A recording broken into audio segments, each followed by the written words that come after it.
My name is Zubair. Tonight we have 5 stories, 5 real places, 5 real moments. The kind of stuff that happens at 3 a.m.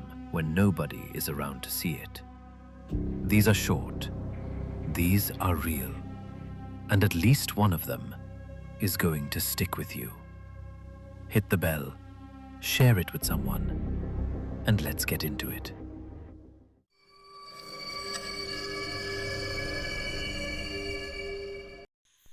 So this happened to me on a long drive back from Vegas.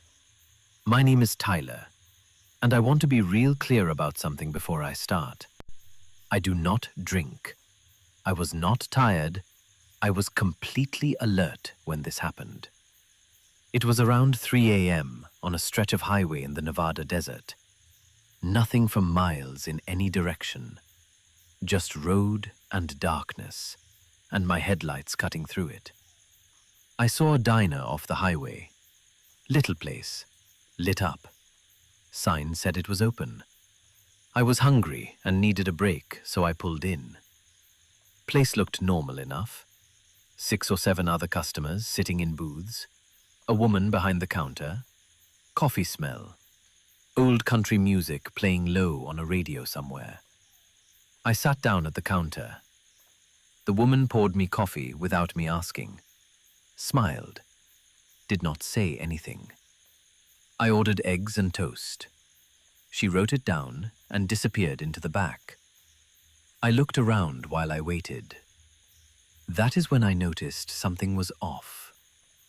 Every single customer in that diner was sitting perfectly still. Not eating, not talking, not looking at phones. Just sitting there, staring straight ahead at nothing. One man had a fork halfway to his mouth, completely frozen, not moving. A woman in the far booth had her hands wrapped around a coffee mug, eyes open, staring at the table. Nobody was blinking. I put a 20 on the counter and walked to the door, pushed it open and stepped outside, and walked straight back into the diner. Same counter, same music, same people frozen in their seats. I stood there for a second, just breathing. Then I walked back to the door, slower this time, pushed it open very carefully. Parking lot, my truck, desert highway. Real. I got in my truck and drove. Did not stop again until I hit the next town, 40 miles up the road. I looked up that diner when I got home, tried to find it on maps, searched the highway, searched every exit in that stretch. Nothing. No diner, no listing, no record of it ever existing. I have driven that highway 3 times since. I have never seen it again.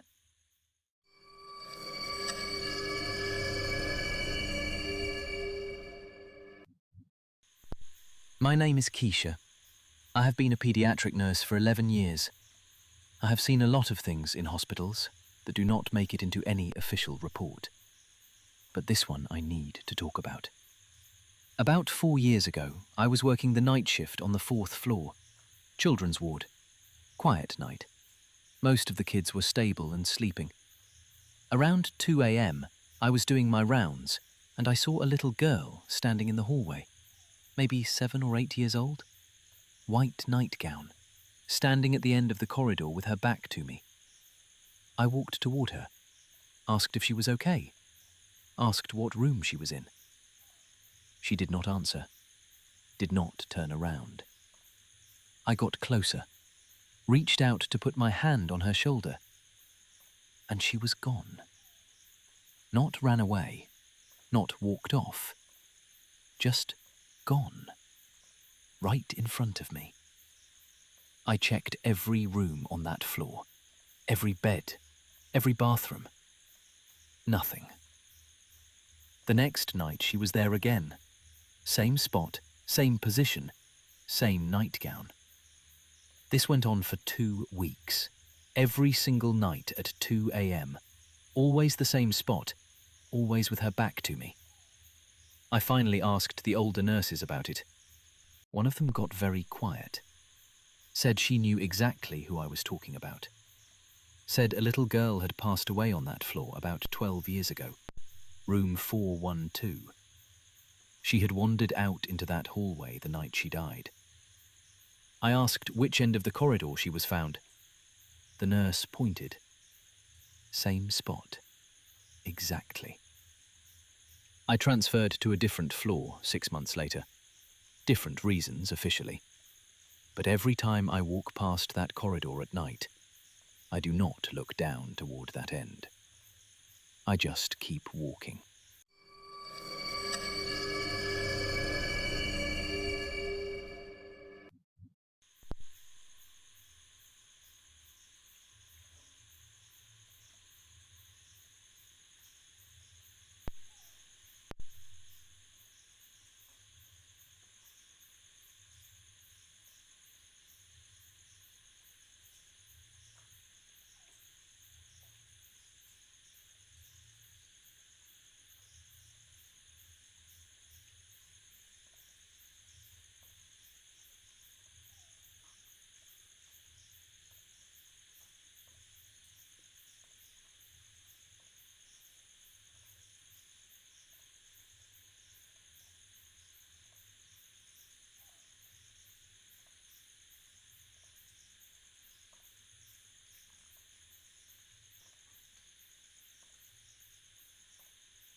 Interstate 40, New Mexico.